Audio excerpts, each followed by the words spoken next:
और चलिए इस वक्त बड़ी खबर आपको बता रहे हैं, जहां दिल्ली से बड़ी खबर है। भारतीय जनता पार्टी ने एमपी बीजेपी के लिए अपनी 5वीं लिस्ट जारी कर दी है। इस लिस्ट में 92 प्रत्याशियों के नाम शामिल हैं। बड़ी खबर आपको बता रहे हैं, एमपी बीजेपी की 5वीं लिस्ट जारी हो चुकी है। 92 प्रत्याशियों के नाम पार्टी ने डिक्लेयर कर दिए हैं। 2 सीटों को पार्टी ने इस वक्त होल्ड किया है, जिनमें एक विदिशा सीट है और गुना। इधर देखिए, कुछ प्रमुख नामों पर हम नजर डालें तो जल्दी से आपको बता देते हैं। भारतीय जनता पार्टी ने कुछ बड़े चेहरों को भी मौका दिया है जो कयास लगाए जा रहे थे। सबसे पहले आप खास बात देखिए, जो प्रमुख चेहरे हैं, इंदौर की जो 3 सीटें होल्ड की गई थी, उन इंदौर की 3 सीटों का भी खुलासा पार्टी ने कर दिया है। इंदौर 3 से गोलू शुक्ला चुनाव लड़ेंगे, जो इंदौर विकास प्राधिकरण के उपाध्यक्ष हैं।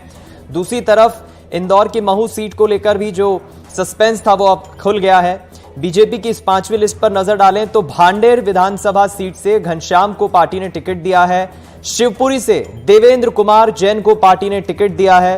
इधर त्योथर की बात करें तो त्योथर थे सिद्धार्थ तिवारी को पार्टी ने अपना प्रत्याशी बनाया है। बमोरी से महेंद्र सिंह सिसोदिया, जो वर्तमान में मंत्री हैं, उन्हें टिकट दिया है।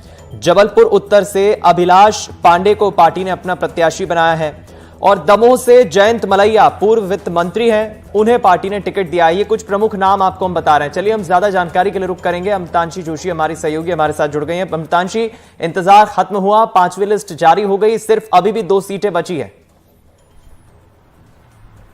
बिल्कुल, देखिए विदिशा और गुना, इन 2 नामों को होल्ड कर दिया है। दीपक, इससे पहले भी हम चर्चा कर रहे थे कि लगभग जो है 90 से 92 नाम जो है वो तय हो चुके हैं और 2 से 3 सीटें ही ऐसी जो है बमुश्किल बची हुई हैं, जिन पर अभी पेंच फंसा हुआ है। और ये 2 सीटें हैं खासतौर पर विदिशा और गुना की, जिन पर फिलहाल अभी भारतीय जनता पार्टी ने उम्मीदवार घोषित नहीं किए, यानी कि वाकई में मामला काफ़ी ज़्यादा उलझा हुआ है।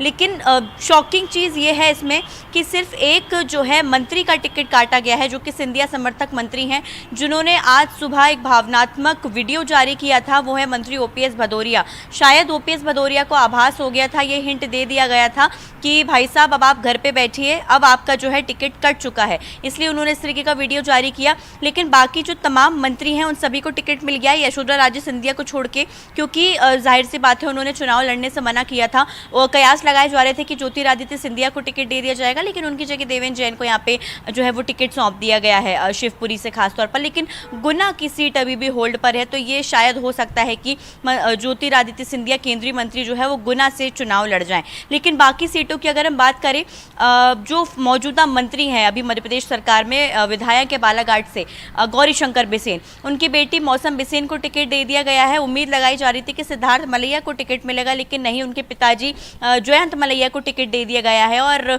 दिग्गज नेता बीजेपी के पूर्व में वित्त मंत्री रहे जयंत मलैया अब दोबारा से मैदान में आ गए हैं। इसके अलावा सबसे एक शॉकिंग नाम यहाँ पर, जो कि आज सुबह से ही रेस में जिनका नाम उछल के आया, भगवान दास सबनानी, दक्षिण पश्चिम की सीट, जिस पर तमाम दावेदार बीजेपी के लगे हुए थे।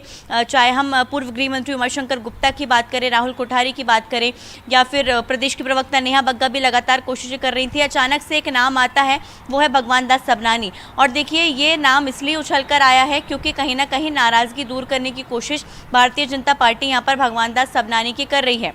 पिछली बार भी क्योंकि भगवान दास सबनानी को जो है हम कह सकते हैं कि जब हुजूर का टिकट रामेश्वर शर्मा को दे दिया गया था उनको हटा के, तो कहीं ना कहीं पार्टी से थोड़ा नाराज चल रहे थे, इसलिए अब उनको जो है दक्षिण पश्चिम में फिट करके थोड़ी सी हम कह सकते हैं डैमेज कंट्रोल करने की इसमें पूरी तरीके से कोशिश की गई है। महेंद्र सिंह सिसोदिया मंत्री, उनको बमोरी टिकट दे दिया गया है।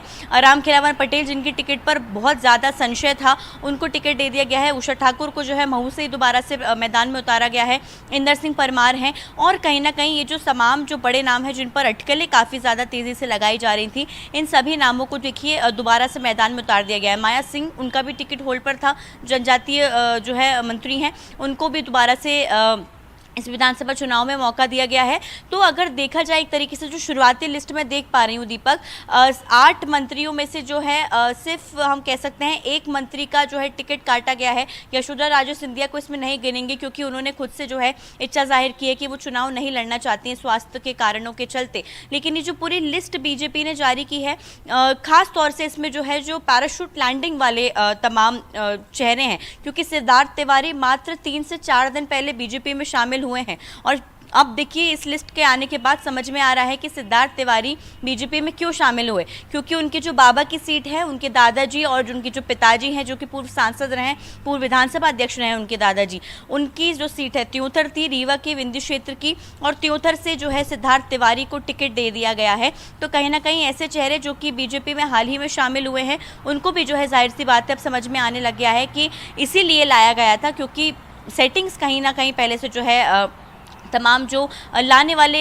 जो चेहरे होते हैं उनको लेकर कर ली गई थी, और इसी कारण से जो है सिद्धार्थ तिवारी को भी टिकट दे दिया गया है। हालांकि लिस्ट बेहद ही रोचक है। हम जब लिस्ट पढ़ी रहे थे, सिमरिया से केपी त्रिपाठी को जो है टिकट दे दिया गया है, काफ़ी ज़्यादा महत्वपूर्ण हम कह सकते हैं, क्योंकि इस बार विंध्य क्षेत्र में बीजेपी को कहीं ना कहीं स्थिति थोड़ी डामाडोल लग रही है। इसी कारण से जो है बीजेपी अपने विंध्य और ग्वालियर चंबल को बेहद ही मजबूत करके चलना चाहती है, लेकिन अब जो है ये साफ हो गया है कि यशोधरा राजे सिंधिया की जगह जो टिकट दूसरे प्रत्याशी को दे दिया गया है, और उम्मीद की जा रही थी कि ज्योतिरादित्य सिंधिया उस टिकट से आएंगे। उस टिकट को भी देखिए फिलहाल जो है अभी हटा दिया गया है। विजेंद्र सिंह यादव जो कि सिंधिया समर्थक मंत्री हैं, शामिल हुए थे कांग्रेस से बीजेपी में उपचुनाव के पहले जो है सिंधिया गुट के साथ, उनको भी जो है अगर हम खास तौर से बात करें तो मुंगावली से उन पर भी जो है भरोसा जता दिया है बीजेपी ने, उनको भी टिकट दे दी है। तो कहीं ना कहीं ये जो तमाम नाम हैं ये बीजेपी के वो महत्वपूर्ण नामों में से एक है, क्योंकि ये जो लिस्ट है ये मिक्स सीट्स की लिस्ट है, जहाँ पर बीजेपी हारी है 1 से 2 दफ़े। इसके अलावा बीजेपी की कुछ सिटिंग एमएलएज भी हैं जो कि मंत्री हैं, और भी कई जो है इसमें नाम है। हरि सिंह सप्रे दोबारा से विधानसभा चुनाव लड़ेंगे, क्योंकि मौजूदा समय में वो अभी विधायक हैं। तो कहीं ना कहीं देखिए ये तमाम जो नाम है, अगर हम बात करें, माफ़ कीजिएगा पूर्व विधायक है, तो ये तमाम जो नाम है कहीं ना कहीं इसको लेकर अब चर्चाएं शुरू हो गई हैं। लेकिन 2 सीट अब जिन पर संशय बना हुआ है, चाहे हम गुना की बात करें और विदिशा की बात करें, तो इनको लेकर अब जो है बीजेपी के तमाम नेता मंथन करते हुए नजर आ रहे हैं। बीजेपी को इस लिस्ट की शुरुआती समय में जो सरसरी निगाह जो है देखी गई है, अच्छी लिस्ट है। मंत्रियों को जो है दोबारा से भरोसा में लिए गया है। उम्मीद की जा रही है, मंत्रियों पर इसलिए भी भरोसा जताया है क्योंकि क्षेत्रवार अगर हम बात करें तो मंत्रियों ने जो पिछले जो 6 महीने रहे दीपक, उसमें काफ़ी ज़्यादा ज़मीनी स्तर पर काम किया है, तो मंत्रियों पर दोबारा से भरोसा जताया है। लेकिन ओपीएस भदौरिया का टिकट किन वजहों से काटा गया, क्योंकि सिंधिया समर्थक मंत्री हैं, ये फिलहाल अभी देखना काफ़ी ज़्यादा ज़रूरी होगा। लेकिन बीजेपी की जिस लिस्ट का लंबे समय से इंतजार किया जा रहा था, क्योंकि आज नामांकन प्रक्रिया शुरू हो गई है, तो इस लिस्ट के जरिए जो है अब कई लोगों के खाते शायद खुल भी सकते हैं, कुछ लोगों के हाथ निराशा भी लग सकती है, लेकिन लिस्ट जो है वो काफ़ी बेहद महत्वपूर्ण बताई जा रही है। जी चलिए, आप बने रहे हमारे साथ अमृतांशी। इस वक्त हम पंकज चतुर्वेदी जी का रुख करेंगे, बीजेपी नेता हैं, प्रवक्ता हैं, फोनलाइन पर हमारे साथ जुड़ गए हैं। पंकज जी, बहुत स्वागत है आपका एनडीटीवी में। और देख रहे हैं हम, ये लिस्ट काफी बैलेंस नजर आ रही है आपकी पार्टी की जो 5वीं लिस्ट आई है, खासतौर पर कुछ सीटों पे तो नाम वाकई चौंका रहे हैं। आपका ओपनिंग रिमार्क। देखिए, चौंकाने जैसा विषय विश्लेषकों के आधार पर हो सकता है। भारतीय जनता पार्टी में हर व्यक्ति कार्यकर्ता है, और जिस कार्यकर्ता को समय के काल के परिस्थिति के आधार पर भारतीय जनता पार्टी संगठन निर्देश देता है तो उसको टिकट दिया जाता है। और सीधा सा हमारा सिद्धांत है कि नाम कमल, पहचान कमल, निशान कमल। तो ये सब कमल के नाम, कमल की पहचान, कमल के निशान पर है, कमल के चुनाव चिन्ह के प्रतिनिधि है और जनता का विश्वास अर्जित करेंगे। आपको पंकज जी नहीं लग रहा कुछ सीटें ऐसी है जहां पर शायद आगे चलकर विरोध हो सकता है, क्योंकि जो संभावित स्थानीय प्रत्याशी हैं उन्हें टिकट देने की मांग लंबे अरसे से हो रही थी, लेकिन उन्हें टिकट मिला नहीं है। तो ऐसे में क्या आगे चलकर कार्यकर्ताओं का विरोध होगा, और होगा तो कैसे पार्टी उसे कंट्रोल करेगी? देखिए, सब भारतीय जनता पार्टी के कार्यकर्ता है, और भारतीय जनता पार्टी के कार्यकर्ता को टिकट मिला है, और पूरी भारतीय जनता पार्टी के शेष कार्यकर्ता जो वो टिकट नहीं मिला है, वो टिकट जिसको मिला उसको जिताने का काम करते हैं, और यही भारतीय जनता पार्टी है। चलिए, फिलहाल एक आखिरी कमेंट मेरा आपने चाहूंगा आपसे पंकज जी। अधिकांश हमने देखा वापस उन चेहरों पर पार्टी ने भरोसा जताया, चाहे जयंत मलैया हो, सीता शरण शर्मा हो, उषा ठाकुर हो, ये तमाम वो कद्दावर नेता भी हैं और चेहरे ही भी हैं जो इन सीटों पर अपना प्रभाव रखते हैं। क्या पार्टी ने बैलेंस बनाते हुए कोशिश की है कि एक बार फिर इन्हें मौका दिया जाए, ताकि किसी तरह की चूक ना हो जो पिछले चुनाव में हुई थी? देखिए दीपक जी, कोई भी पार्टी कोई चूक नहीं करना चाहती, और सबकी कोशिश ये होती है कि जिस भी प्रत्याशी को हम चुनाव मैदान में उतारें वो चुनाव जीतकर भारतीय जनता पार्टी का मान सम्मान आदर बढ़ाए और जनता को अपने क्षेत्र को विकास के पथ पर आगे ले जाए। तो बाकी निर्णय जनता जनार्दन उसके हाथ में होता है। हमारी तरफ से शेष प्रयास है और आशा है कि हम विजय प्राप्त करेंगे। चलिए, बहुत शुक्रिया आपका पंकज चतुर्वेदी जी हमारे साथ जुड़े, बीजेपी नेता प्रवक्ता फोन लाइन पर, और वो एक बैलेंस कमेंट दे रहे हैं इस बैलेंस सूची की तरह। अमृतांशी लगातार हमारे साथ बनी हुई है। अमृतांशी, एक कॉमन चीज़ जो हम देख रहे हैं, जैसे हम जयंत मलैया की सीट दमोह की बात करें तो उनके बेटे सिद्धार्थ मलैया की नाराज़गी, फिर वापस बीजेपी में आना हो। महू की सीट की हम बात करें तो उषा ठाकुर पर पार्टी ने फिर विश्वास जताया। इधर हम देख रहे हैं कुछ सीटें ऐसी है जहां बीजेपी ये जानती है कि अगर पिछली बार की तरह चूक हुई या कोई गलती हुई तो किसी तरह का खामियाजा उन्हें पार्टी को हार के रूप में देखना पड़ सकता है। इसलिए उन चेहरों पर ही पार्टी ने विश्वास जताया, फिर चाहे जयंत मलैया हो, मंत्री उषा ठाकुर हो, नर्मदापुरम से सीता सरन शर्मा हो, ये तमाम वो चेहरे हैं। बिल्कुल, देखिए बेहद ही समीकरणों के साथ बीजेपी अपनी इन लिस्ट को जो है वो फिलहाल लेकर आई है। सबसे पहले जो है इस बार नेता पुत्रों का कोई भी चांस खास तौर से इस विधानसभा चुनाव में नहीं छोड़ा गया है। कैलाश विजयवर्गीय के बेटे आकाश विजयवर्गीय का टिकट काट दिया गया है। उम्मीद की जा रही थी सिद्धार्थ मलैया को निलंबित किया गया था पिछली बार जब पार्टी ने वापस लेकर आई पार्टी जयंत मलैया को जो है वचन पत्र समिति के भी जिम्मेदारी सौंपी, लेकिन उम्मीद की जा रही थी कि सिद्धार्थ मलैया के लिए इस बार पूरी तरीके से टिकट की जुगाड़ में जयंत मलैया लगे हुए हैं, लेकिन उनके बेटे को जो है वो साइडलाइन कर दिया जाता है और दोबारा से जयंत मलैया पे भरोसा जताया जाता है। उषा ठाकुर की अगर हम बात करें, दोबारा से महू से टिकट दिया गया है। देखिए, पार्टी ने खास तौर से उन चेहरों पर दोबारा से भरोसा जताया है जो भले ही 2018 में हारे हों, लेकिन दोबारा से भरोसा इसलिए भी जताया है क्योंकि हार जो है वो काफ़ी ज़्यादा बड़ी नहीं थी। और लंबे समय से देखिए बीजेपी जिस तरीके से वापस सत्ता में आई, उसके बाद कहीं ना कहीं जो भी प्रत्याशी, दीपक हम सब जानते हैं कि तैयारी जो है वो मात्र 2-3 महीने पहले से शुरू नहीं करते, ये तैयारी बहुत लंबे पहले से शुरू कर देते हैं। और कहीं ना कहीं बीजेपी बहुत अच्छे से जानती है कि ये जो नाम है जिनको भी इस खास तौर से इस लिस्ट में लाया गया है, इन जो है नामों ने जो है लंबे समय से ज़मीनी स्तर पर मेहनत की है और इसी कारण से जो है इनको टिकट दे दिया गया है। लेकिन इस लिस्ट के जरिए जैसा कि आप बता रहे थे कि बहुत ही बैलेंस्ड लिस्ट है, ज़्यादा विधायकों के टिकट नहीं कटे हैं, कई सिटिंग एमएलएस को दोबारा से टिकट दिए गए हैं। हालांकि नेता पुत्रों के टिकट यहाँ पर साफ तौर पे जो है पूरी लिस्ट में कहीं भी नजर नहीं आ रहे हैं।